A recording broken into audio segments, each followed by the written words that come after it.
and let us all do we can to build a better future. So, Indy, I got to ask you a question. Buddy.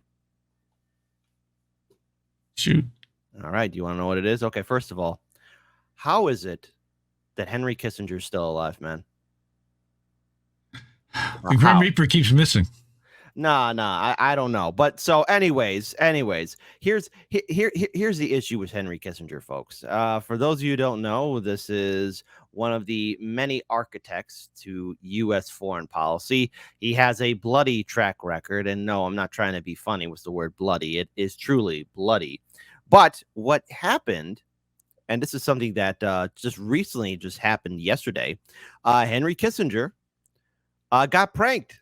He got punked by a couple of Russians. I know you could hear the vote blue no matter who people crying in the background. But this is what happened. Henry Kissinger, master of the deep state, admits Ukraine blew up the Nord Stream pipeline. So, again, pay very close attention. I'll play this video again as well because it's only 45 seconds, so it'll probably loop over. But listen very carefully. Even though he's probably still not all there, it's kind of interesting how the Russian pranksters kind of get him to admit, I thought it was you guys, or you knew, which is what he was really trying to say. I thought you guys knew. Of Nord Stream 2.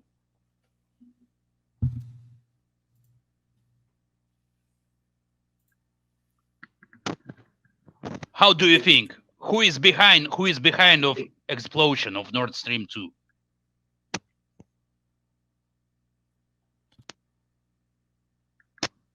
Who is guilty? How do you think? I frankly have thought you were. Really? You think that we? No. But I didn't blame you.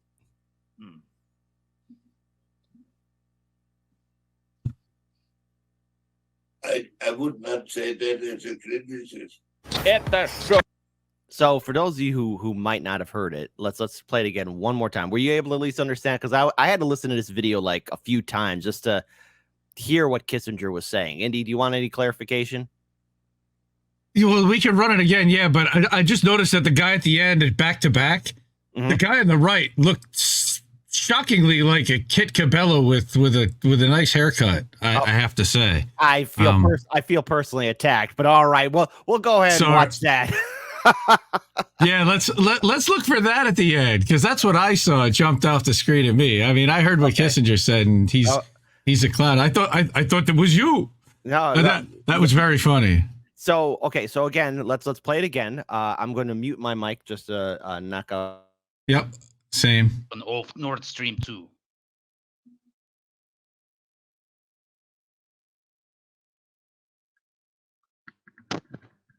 How do you think? Who is behind of explosion of Nord Stream 2?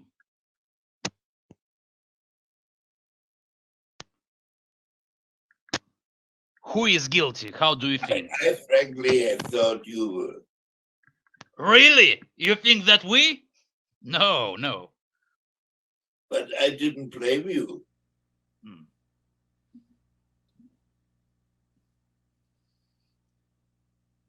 I would not say that as a criticism. All right, so first and foremost, number one, that's Henry Kissinger being pranked by a couple Russians. So whoever his handlers are, they're probably fired. But also number two, no, I look nothing like the guy, on that side. Okay. Okay, shave those eyebrows down a little bit, and you guys could literally be twins. Sorry, bro. I think we might have to have a little democracy in the chat, folks. No. I'm just having some fun. But yes, what he said was, I did not blame you. I thought I said I thought it was you. I thought it was you guys. Yeah, well, the thing is, it is interesting that he was pranked like this, and I want to pull up this article from RT just to trigger the vote blue no matter who people. Kissinger falls victim to Russian pranksters posing as Vladimir Zelensky. Veteran U.S. statesman Henry Kissinger said he wouldn't. Again, how are you still alive? God, hey, what's going on up there? you got to get this dude. He's been around too long. I don't know. He had to make a deal with the blood god Korn or something like that. Anyways, said he wanted to criticize President Vladimir Zelensky for blowing up the Nord Stream pipelines, according to a video published by a pair of Russian pranksters. The Centurion thought he was talking to the Ukrainian leader himself. The duo, who go by Stacey. Ow. What? Go ahead. Go. Sorry. Sorry. That last sentence, the guy's 100 years old. Yeah. First of all, you got him on like camera.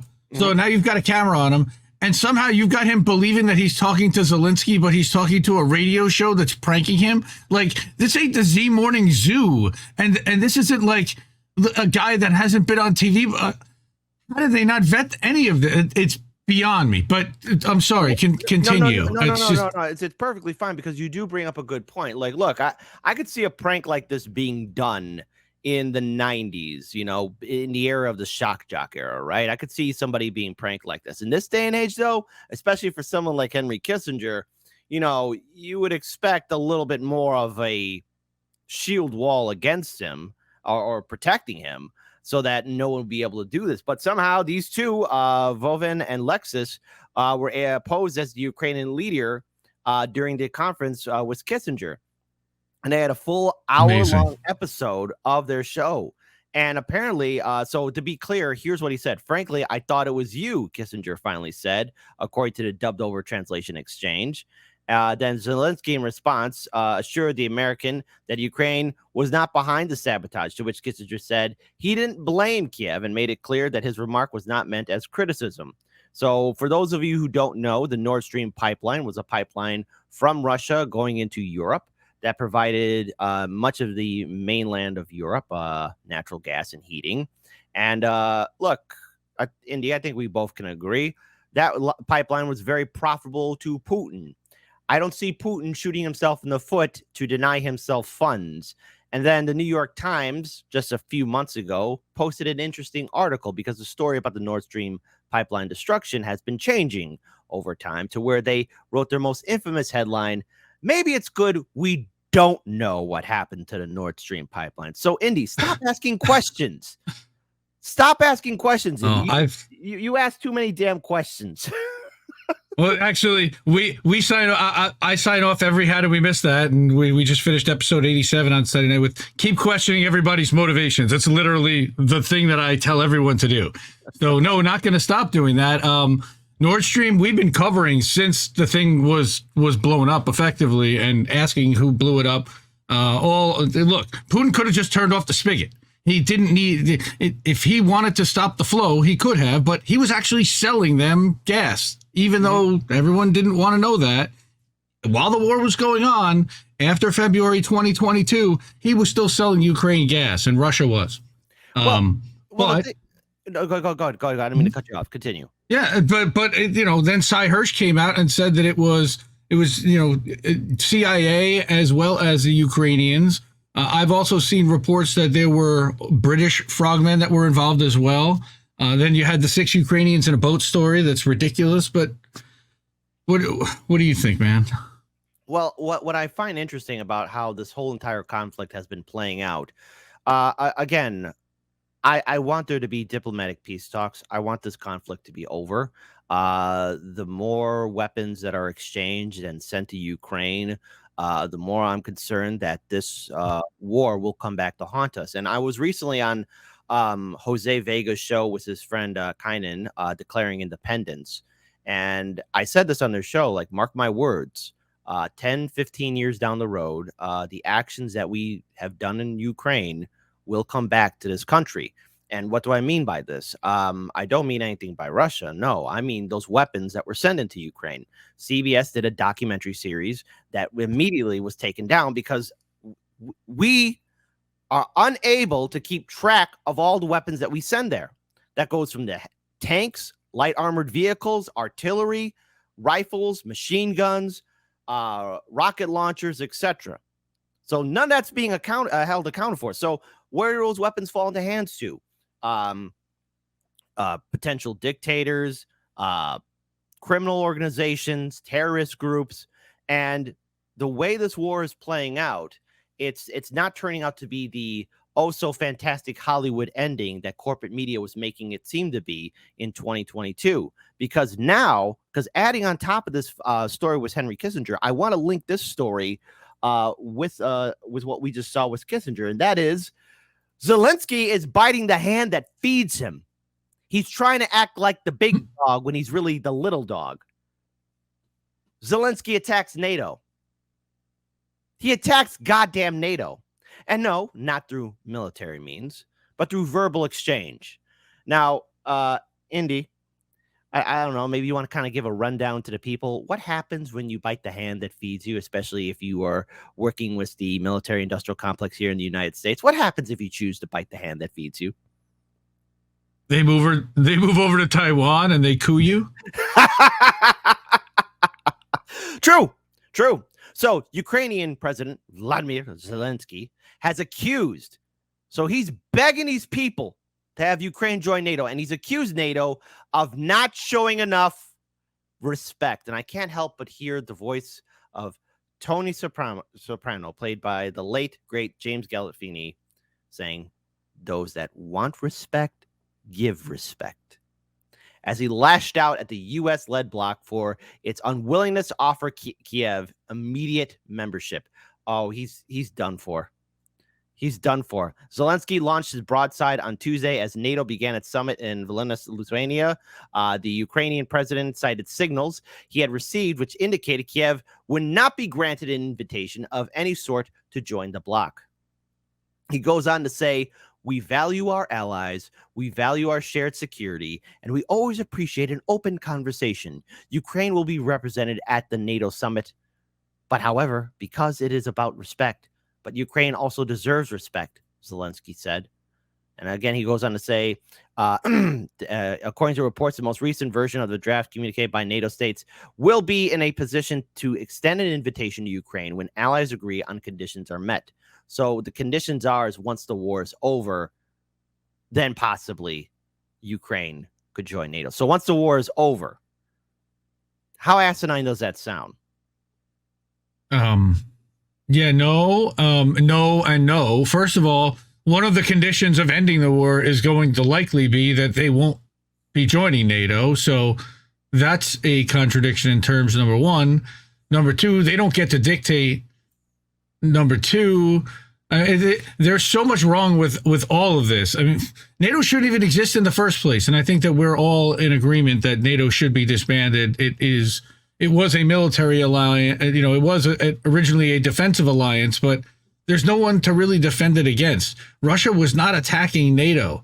Russia was not, especially because Ukraine is not part of NATO. Even adding Sweden and adding all these countries, nobody's still attacking NATO. Now it's an economic alliance more than anything, and they could call it what it is, not military, but it's also being used to force American and North American military weapons on the rest of the world, because our military's out of cash and we're spending $880 billion a year.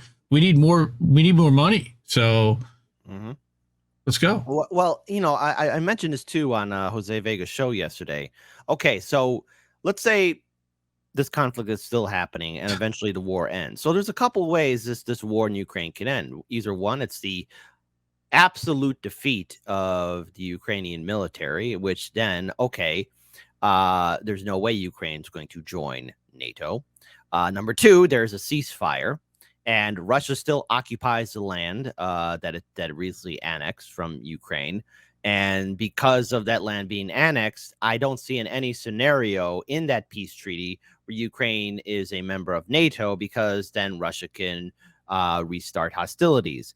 And then number three, the last and least likely scenario, somehow Russia's defeated. I don't see that happening. I don't see that happening anytime soon. This is going to be a prolonged conflict in which people on both sides are dying. And so when I hear this talk about once the war is over, then there will be peace talks, because I got to pull up this asinine video from CNN. Now, again, it's an interview with Mike Pence, and it's kind of, stupid in a way, because it makes no sense whatsoever of CNN even trying to propose this question. But here we got none other than the great Catelyn Collins talking about the war ending in Ukraine. And here, let's listen to big brain Mike Pence talk about it. This is how you know this man was never is not qualified not only to be a vice president, but to be president as well. I also want to talk about a recent trip you made to Ukraine, where you went and you met with President Zelensky. You're the first person in the 2024 Republican field to do so. Do you believe that Ukraine is ready to enter NATO right now? Well, not during the war. Now, that was a stupid question she asked, okay? That's number one. Number one, that was a very stupid question. But again, number two, there's a whole reason why this conflict's happening in the first place. Russia does not want Ukraine to be part of NATO. I honestly believe that it's important, as the leader of the free world and the arsenal of democracy, that America continue to provide the Ukrainian military what they need to fight and win and repel that unprovoked Russian invasion. But the question of NATO membership, and I spoke about this with President Zelensky, I think should all wait on after the war is won. And what does a victory look like? How is a war going to be won? Russia also has weapons of mass destruction. I mean, seriously, Catelyn, that was a stupid question. CNN, what's wrong with you? I must tell you, as I heard again from President Zelensky, that I honestly think President Biden has done a very poor job explaining our national interests there. But also, I heard President Zelensky's frustration with how slow the United States has been in fulfilling our commitments for military support. Caitlin, we promised 33 Abrams tanks back in January. They're now being told, I heard on that trip, that they might get them in September.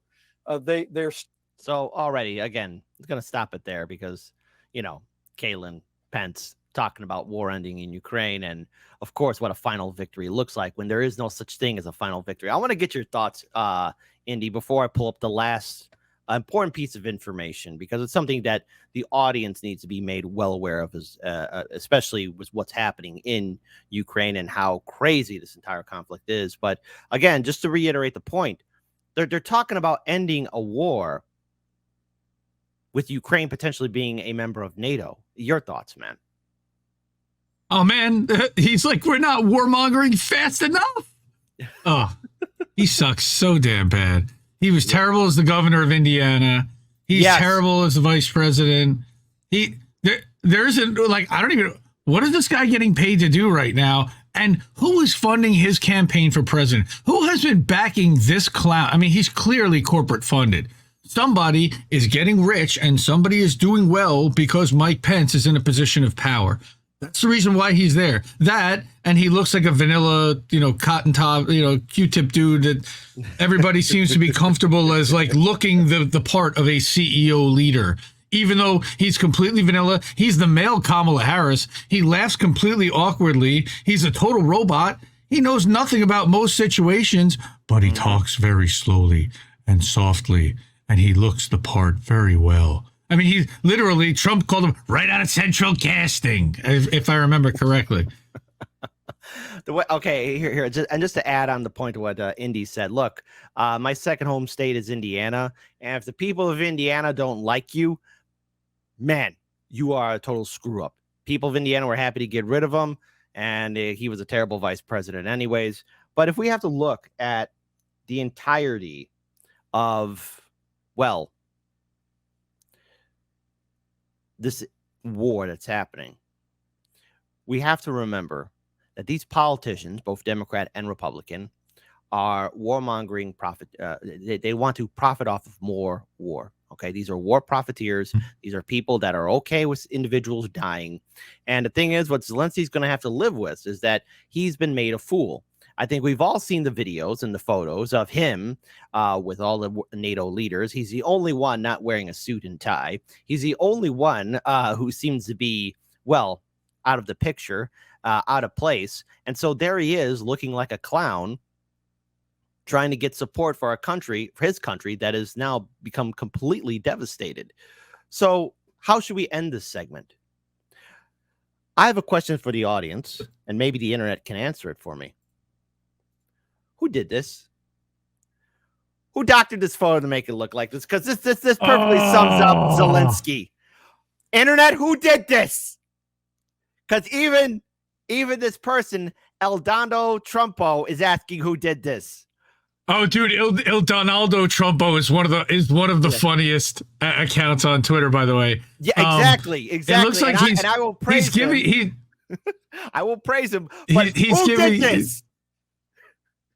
It looks like they almost shifted him to look like he's glaring at Macron more than he's looking at his wife embracing this girl, which is what he's this world leader, and that's a really funny picture. Holy crap! It's like mini me. Yes, but Macron, you know, they're wearing suits. Their countries are all on fire, and their economies are in the shitter. And he's the one that took all their money, so he can wear whatever the hell he wants. Like, he's literally the kid at the kids' table, you know, at the adults' table. It's really funny. That's a great picture. It is, and I think we'll end this segment with this picture right here, because again, this perfectly sums up, even though it's parody, just how insane this war is, and the madness and insanity that's following it.